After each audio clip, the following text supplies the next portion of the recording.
Hi guys, for January 15, 2026 for our daily devotion. Grabe, nag-share siya about naman sa mommy niya noong 2023 na hindi kinaya. Ako naman 2023 yung na second life din si Heinz na from his brain surgery. Na-feel ko to. Na-feel ko yung na-feel niya na parang Lord, ano na bang plano mo? Lord, ano na kaya next? Lord, kakayanin ba ni Heinz? Lord, mag-isa na lang ba ako? Or, Lord, hanggang dito na lang ba talaga si Heinz? Na-feel ko yan. Pero, yun nga yung sabi niya na, you don't let me sleep. I am too distressed even to pray. I have considered the days of old. Will the Lord reject forever? Will He never show His favor again? But I will remember Psalm 77.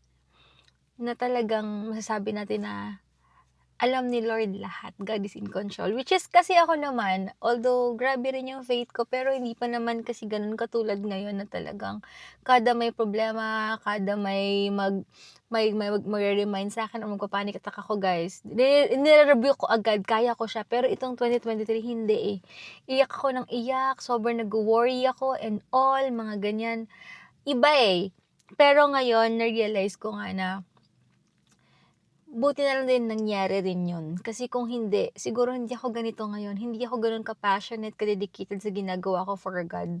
Kung hindi nangyari yon. At huwag nating isipin talaga na si God hindi tayo pinapakinggan, na hindi alam ni Lord yung future natin. Alam niya yan, guys. Alam niya yan. Bago pa tayo ipanganak, alam niya na yung plano niya sa buhay natin. Alam niya yung pagdadaanan natin to. Kita niyo naman yung buhay, di ba? Minsan okay, minsan hindi, minsan bad day siya, tas tutulog ka lang, bukas okay na siya ulit, di ba?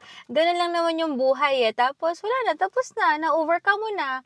Ang nang mahirap lang naman kasi sa atin minsan parang kine-question agad natin si Lord eh. Tapos nahihiya tayo sa iisipin ng ibang tao. Kapag ganyan lagi iniisip natin yung iisipin ng ibang tao, walang mangyayari sa buhay natin. Lahat tayo, guys, tandaan nyo, lahat tayo may pagkakamali.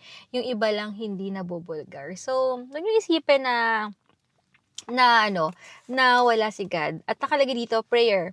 Yung prayer is, Lord God, I'm sorry for being short-sighted and for rebelling against what you are doing.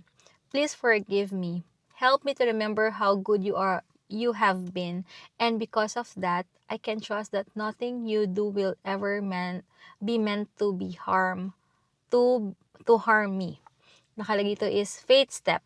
Write down the ways of God has shown His goodness in your life. Let them remind you that He is faithful then, now, and always. Kung ako lang, i-write down ko to, yung binigyan niya si Heinz ng second life, nabuo pa rin kaming family, na talagang He provides. Whatever happens, God provides talaga. Siya yung gagawa ng ways, kahit small things yan or big things yan talaga.